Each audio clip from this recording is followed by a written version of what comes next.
Today I have the pleasure of introducing Tyler Bogardus, who is Oahu's District Supervisor of USDA Wildlife Services.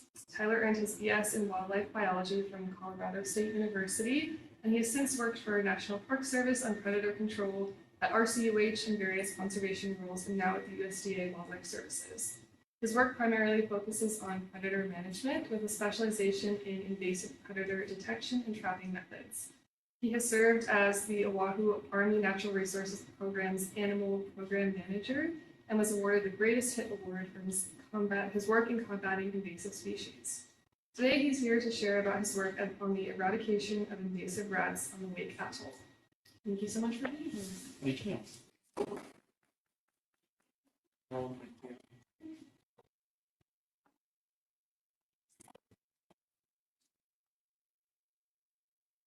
All right, I hope everyone can hear me, and thanks for having me. That was a really nice introduction. My name is Tyler Bogardus. I'm with USDA Wildlife Services. I'm the Oʻahu District Supervisor, and I got the fortunate, awesome pleasure to be a part of the Wake Atoll Rat Eradication Project, which we affectionately refer to as WARA. It was an amazing project with over 80 individuals that participated. We had several agreements with different nonprofits and organizations. The main funder was the Air Force, and they were the main cooperator on this project. And then we also got into cooperation with Island Conservation, who was a big partner. So I get to spend about 35 minutes today giving you 2 decades worth of work with several eradication attempts for this atoll. So I'll try to get it all in, and we'll save room for questions, and hopefully it's good. So start off by showing you where Wake Atoll is. It's about 2,000 miles west of here. It's the same latitude as the Big Island, and it's very remote. It's in the middle of nowhere, and it's logistically complex to get there. This is a view of Wake. It consists of 3 islands. The whole landmass is about 700 hectares and is occupied by about 100 personnel at any one time. And let's see if we can get an aerial view here. And so this kind of just briefly shows some of the different islands, with Peel Island being the one in the foreground. So a little bit about Wake. It's a very historically important place. There were a lot of World War II battles there. It's also home to about 500,000 nesting sooty terns and other seabirds. And it currently is also a very strategic point for the U.S. Air Force and the DoD. It serves as a emergency aircraft landing area, and as well as a refueling area. So why eradication?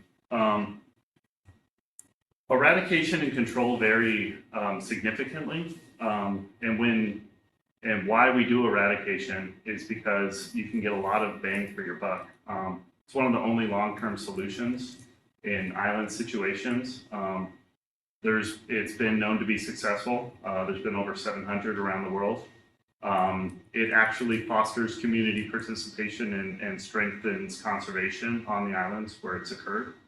And you can also support the mission in the case of the DoD by creating a safer and healthier operational environment.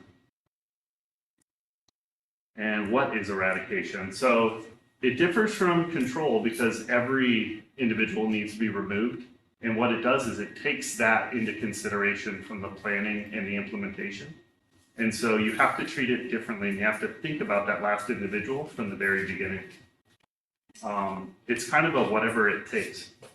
No worries.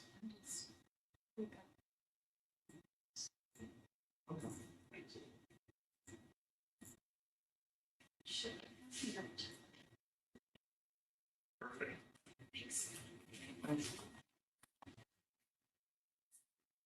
It's kind of this whatever it takes, and it's not that you wouldn't want to get into a project like this if you weren't able to fully fund it, fully meet the best practice, and fully plan as you would need to for success. So it's not reckless action, but it's doing kind of whatever it takes, and it also kind of refers to a eradication mentality of kind of getting the job done at pretty much whatever it takes.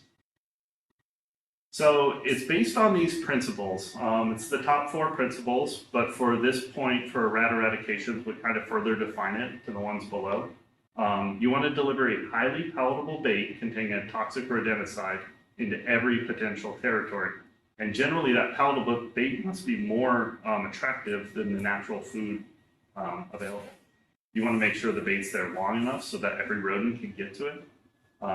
You also want to make sure that you time it so that everyone can consume it, that there's not other natural food sources that are taking over. It also relies on minimizing short-term risks and impacts to non-targets, so you can do timing there as well. So we'll kind of be going back to these principles throughout, because like I mentioned before, this has been decades of work with multiple eradications. We'll kind of go back to these, and each slide I'm going to kind of hit these. So these lead into best practice. So there's been a lot of best practice from New Zealand, around the world, island conservation, and there's resources all online that show kind of how to do these rodent eradications. And they're generally based on those principles. They try to make practice to meet those. And there's even best practice guidelines for tropical rat eradications. And so I'll get into that more. So I mentioned there was an attempt, a rat eradication attempt on Lake in 2012. There were 2 species of rats there, Rattus tanazumi and Rattus excellens. That operation got 1 rat. It got the tanazumi, the Asian house rat, but it failed to eradicate the excellens. And so that was in 2012. And after that, there were several reviews. So there were a lot of risks and items that they wanted to evaluate to see why it went wrong. And so some of those are there from this paper. And you can see that there were things like insufficient bait being identified, potentially gaps in coverage. So these kind of go back to those principles of not meeting the basic principles. Let's see. So that at that time, there were also eradications failing around the world in other places, especially tropical islands. So the community started doing more reviews of why these might fail. And so there's several papers that had looked at different risks and factors, hermit crabs, other land crabs, previous exposure to anticoagulants, natural food availability, seabird nesting. So they kind of tried to lay out all of this stuff to get an idea of, can we pinpoint certain factors that really make it more complex or harder to do? So what makes weight complex? So for this 2024 rat eradication, we had to kind of say, or do we have these things that make weight complex? And yes, we did, and we do. So there's coconuts everywhere. It's inhabited. That's a beach house. So there's, like I said, there's about 100 residents on island. There's hermit crabs everywhere. This picture doesn't really do it justice, but they can be big consumers of the bait. And then while we were planning for this project in 2022, another rat species was found. So we thought we were just dealing with Rattus excellens, but it turns out that there was a wood rat from New Mexico, the Neotoma albigula, that was also found. So now we have a different species that we have to deal with. So after the 2012 eradication, like I mentioned, they did a review, and they couldn't figure out exactly why the failure, but they were pointing at like these 6 things as high potential to contribute to the failure. So for our planning, we wanted to incorporate all of these plus all of the other best practice into our operation. I'll hit a couple of these. Pemphis, it's a shrubby bush that is in the lagoon portion of the island. Number 4, the baiting strategy was really complex. There was a lot of buffer zones, and they weren't allowed to aerial bait on the whole island. And so that could create pilot errors and lead to gaps that would violate those principles. The community didn't really buy in, and there was maybe not full control of the human food waste. And then the second application occurred only 10 days after the first, and so they possibly missed juveniles, so therefore violating one of those principles again. So what did we do? So a bunch of people got together and started planning to make the next eradication possible. In 2021, the final environmental assessment came out. incorporating all of those recommendations and best practices. And so I'll just kind of start jumping into it and pointing to things that we did from the recommendations. So this is a snippet from the label of the rodenticide. And if you kind of look in there, you can see that it allows us to do 21 days apart. There is some flexibility for 14 to 28 days for weather, which is very good for a manager. But 21 days was the target, and that's what we did. It also allowed a middle broadcast application in case there was a bunch of bait consumption. So basically, I just want to say that, like, because of the recommendations and the trials and the failure in 2012, that led to changes to the practice that we brought. So the bait used primarily was Brodificum 25W conservation. That's it's a bait that's been used for other rodent eradications around the world. And then these other baits were ones that we used supplementally and in the response phase. But the main one was the Brodificum. So I'll spend a bit here, and this will give me a chance to kind of talk about our partners a little more. So for this, I got to serve as the Eradication Commander from USDA Wildlife Services. The Eradication Advisor was a person from Island Conservation who was in agreement with us. Our safety officers came from the University of Hawaii Office of Vice President for Research and Innovation. The U.S. Air Force had their natural resource biologists as project managers. The DET/base, that's the detachment and the Air Force Base Command that's on Wake Atoll itself. So they were key partners on that level. And then below that was the Eradication Operations Officer. His name was Tommy Hall from Island Conservation. And he kind of led all of the on-island operations for the project. We had an eradication coordinator from USDA, and they were primarily responsible for logistics. Like I mentioned before, it's really hard to get things out there. We had to get 2 helicopters from California to there using a C-17. And so you can kind of see how hard it would be. We had a commensal manager that would deal with the trying to target that human food waste. GIS and data really is what we could call them. We had a team of 3 for that. And then we kind of non-target monitoring teams. So that was supported by U.S. Fish and Wildlife Service, the remote marine monuments staff, which was awesome. And then we got into an agreement with Land Care Research from New Zealand to do independent environmental monitoring of the project. And so then we go kind of into the operations itself. We had helicopter operations, and then all of the roles that supported that. We had 3 different pilots out there. We had a mechanic. We had bucket loaders. We contracted heavy machinery equipment operators. We had an efficacy and detection chief and team. And so they were looking at bait availability and bait uptake. Infrastructure, so there's a lot of buildings out there. We had to make sure we got to all of them to meet those principles.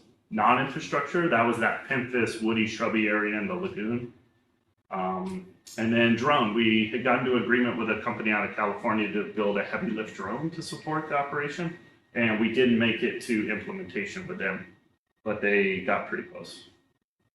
So I'll kind of just run through all these with a bunch of nice pictures. I'm sorry for all the words so far, but we'll start going. So this person is John Gilardi. He's affectionately known as Birdman on Wake Atoll. He's been there for decades studying the birds. And he's just a wealth of knowledge and an amazing person, and he was our commensal manager. And so every 2 weeks, there's a rotator flight that leaves from Hickam to Wake. It takes about 5 hours, and they get a briefing. And so every person that goes onto that island gets to learn about the base rules and what they need to do, which was a really good opportunity for us to give them our spiel and tell them what we need them to help out for the operation. And so he led a lot of those briefings, and a lot of it was about the basics of recycling and food waste. So our goals for that program were primarily to deal with the food waste. And we did that by engaging National Wildlife Research Center human dimensions specialists that helped us create a plan that would foster the involvement and support through pillars of the community. And what that means is finding individuals out there that are respected and well known, and they would champion the project for us. And so John Gilardi himself actually was one of those. And so it was really great, but there were others, and And I'll kind of point to those.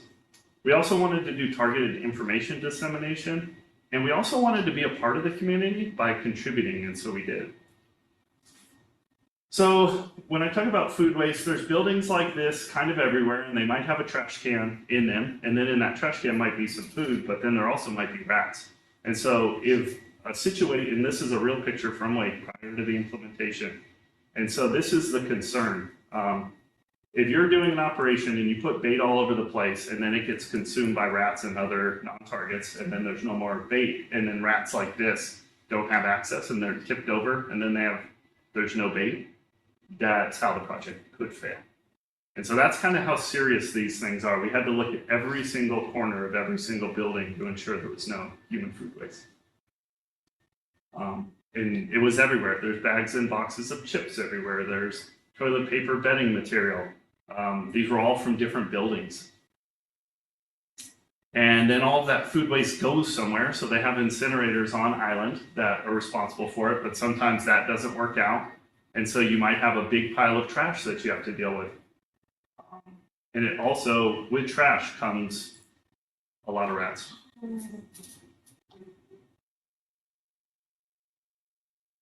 just want to double check, do you have more videos? Because we didn't click optimize for video sharing, and this is such an impactful video. The folks online aren't getting the experience. Okay, no worries.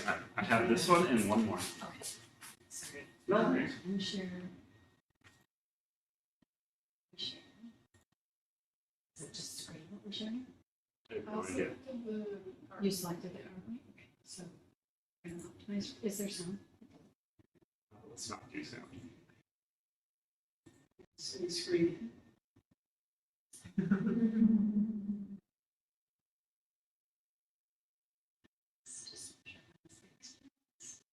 Is that a sped up video or is that real time? It's real time.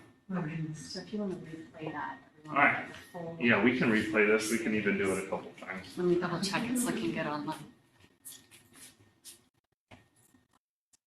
All right, let me know if that works.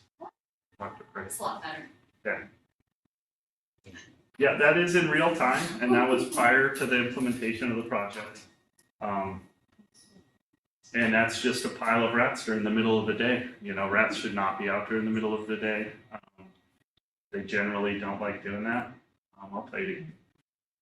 I mean, they look like ants if you didn't know. So that's a big problem. Yeah, that's a big job and a big problem. And so if something like this weren't dealt with prior during the implementation, we wouldn't be able to do the project. And so this was a huge priority for that team. So they came up with a plan that we would start dividing the streams of waste. So we would separate the food waste from the things like cardboard and Amazon boxes and things that wouldn't impact the project, while we could make sure that we would incinerate the food waste if they couldn't keep up with everything. And so this team would get out, and we put trash cans at almost every building. We did a lot of informational dissemination to make sure people knew where to put their trash, and they basically became trash collectors. They would go twice a day, pick up all the food waste, put it in a storage container that was sealed, and then that morning at 4 a.m. it would get put into a front loader, and then put straight into the incinerator. So once we implemented this, no food hit the ground, and that was key. Those pillars of the community, these are Major Howard, she's on the right, and Master Sergeant Miller's on the left. They were super helpful for us. There's a lot of turnover. They only last 1 year there. Well, they would last longer, but their stint's only 1 year. And so we got to deal with a lot of commanding officers during our project. These two were amazing, as the others were as well. And we really relied on them to kind of be that voice and that pillar of the community. We also gave lay to these three individuals. They were the people that ran the SWA. So the SWA was where you just saw that trash. It's the solid waste accumulation area. And they work for ASRCC Federal. That's a boss contractor that supports the operations on the island. And so they're the primary residents there that are supporting the mission on Wake. So we gave these three individuals this. We really respected them, got to know them, got to figure out what their challenges were, how we could kind of help maybe reduce this food pile. And it really went a long way, and they became our champions. And they ended up getting that trash pile cleaned from April 7th to May 4th. They were able to remove it all, which was just phenomenal. And our operation started May 19th. So we were able to get it cleaned up just in time, a couple weeks before. But we couldn't have done it without them. And they came up to me after and they said that they've never been like recognized or given lay for anything, and that really meant a lot to them, to be shown that like people care about what they do. So that was really special. So, and they did an awesome job. And so that team also did all of this information posting. So they hacked, they kind of hacked the computer stuff. So this was on the TVs in the chow hall. You could go, they would post these on boards all around different rooms. They kind of tailored it towards the group out there. So this whole like, let's take Wake back again. We're here for the mission. And so it was super awesome. I think the folks on the island really kind of resonated with this. So it worked. It didn't stop there though. We would catch them at lunch and dinner, and we would just keep giving them information. And this team did just such an awesome job. The last part of that commensal component was the contributions. So we really wanted to help out, and we asked how we could help out. We kind of had a small army there. We had 40 individuals that we didn't always have stuff to do, so we were able to contribute our time. And they wanted us to remove marine debris from different areas, especially because we had the capacity of 2 helicopters, which the island normally doesn't have. And so we were able to remove marine debris. You can see in the left these big bags. We flew it off Peel Island, where you cannot drive to. And so that trash has been there for a long time, and they normally aren't able to get it off. So that was awesome, and we filled multiple containers full of this plastic throughout our time there. So now that leads me into the infrastructure component of this, and I got to watch my time.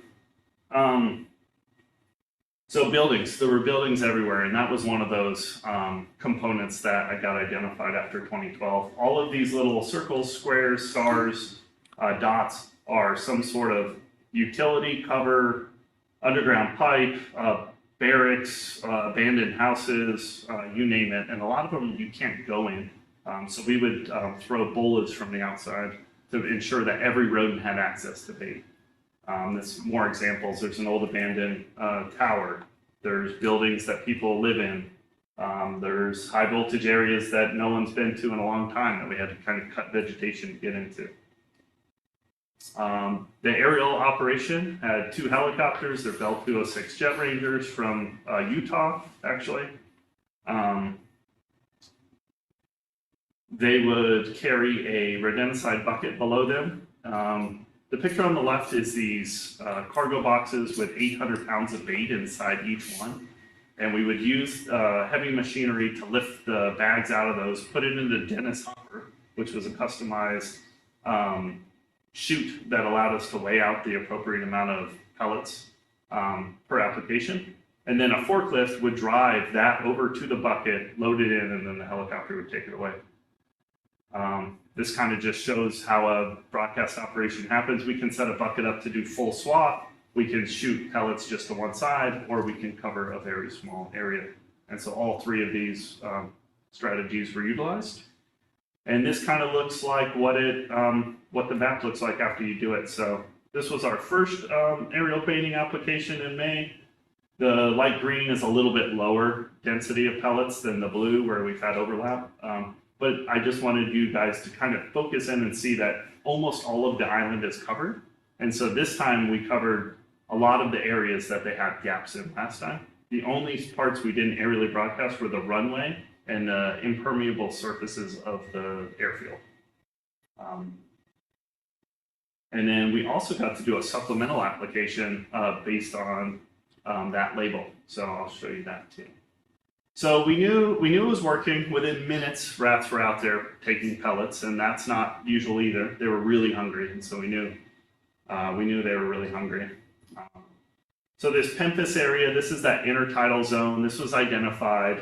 All that red is kind of this shrubby intertidal zone that at low tides, in periods of long low tides, it's all just mud, and animals can traverse through there. They can get to little islands, and then they can kind of be stuck out there. And so we did not aerial broadcast this, but we used research from NWRC to develop these floating bait stations that we put out that could float when the water came up, and then when it went down, it would go to the mud.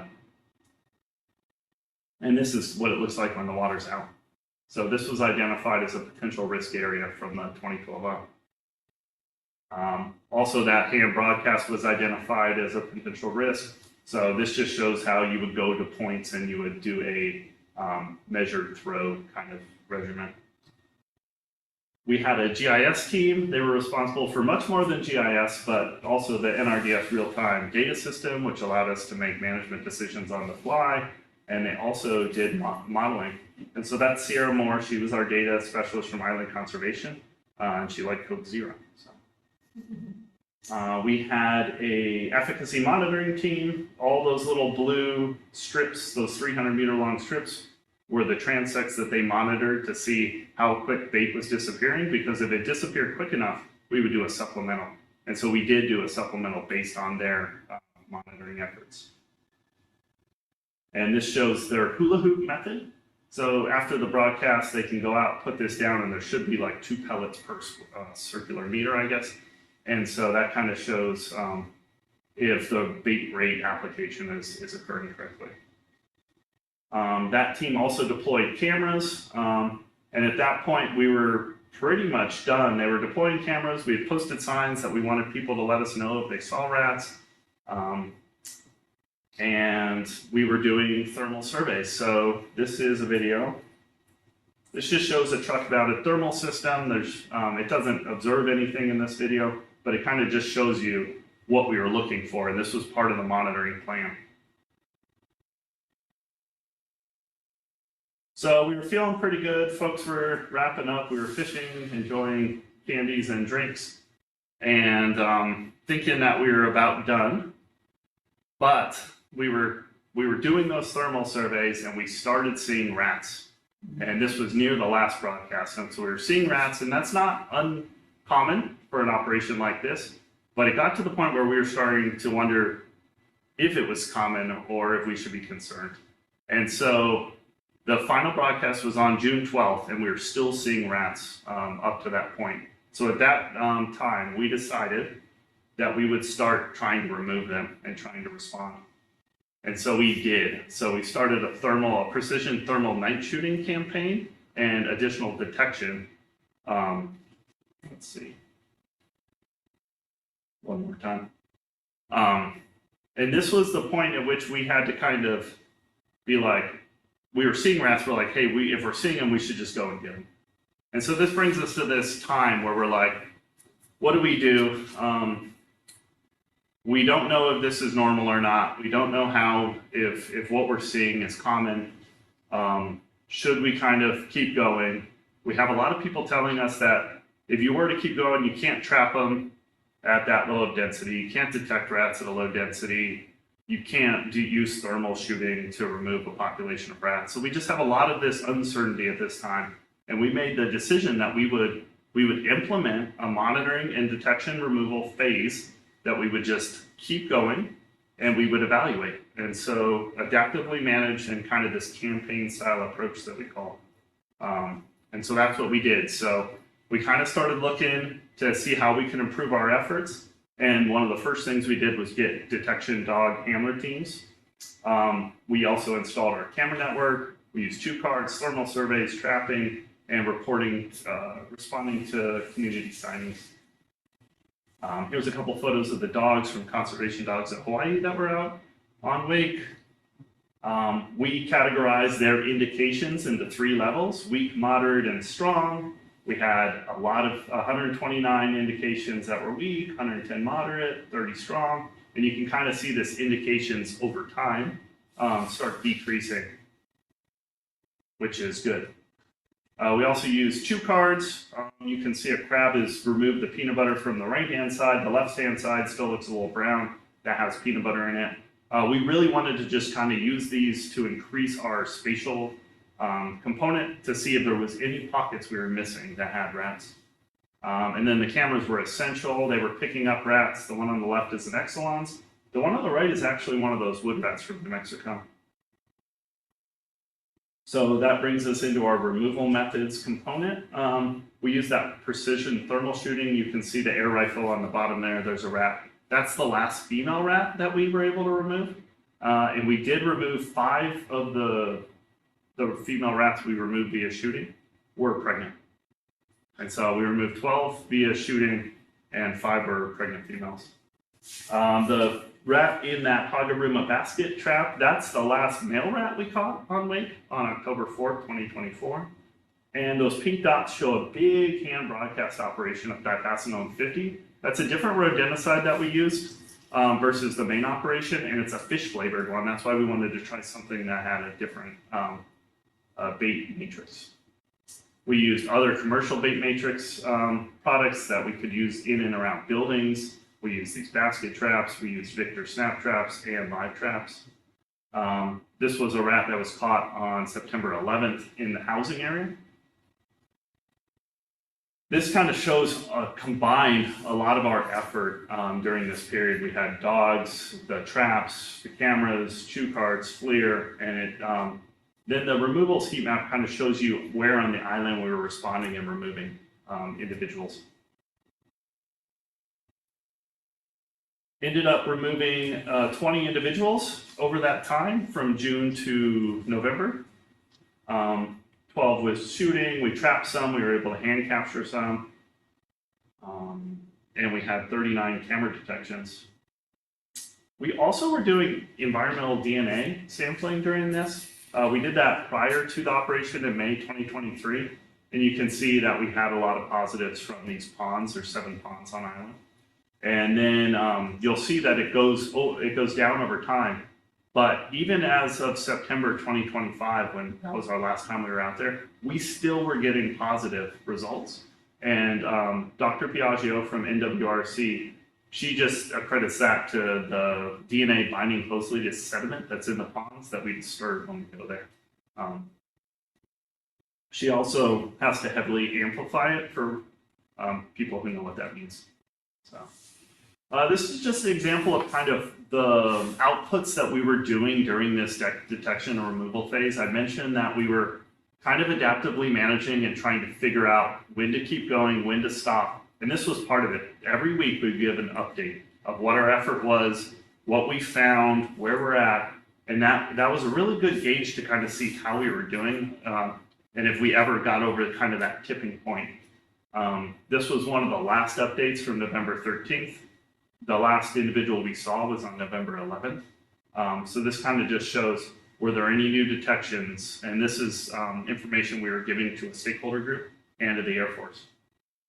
And this is a picture of the last rat we ever saw on Wake. It was on November 11th, 2024. It was a male. That's a nice thing about the cameras. You can sometimes see what you're dealing with. It would have been a very different story if that was a female. And so we did put some toxicant in this area, and we never saw the individual again. The data team did a proof of absence modeling, so probability of absence, and all those little dots are just different inputs into that monitoring effort.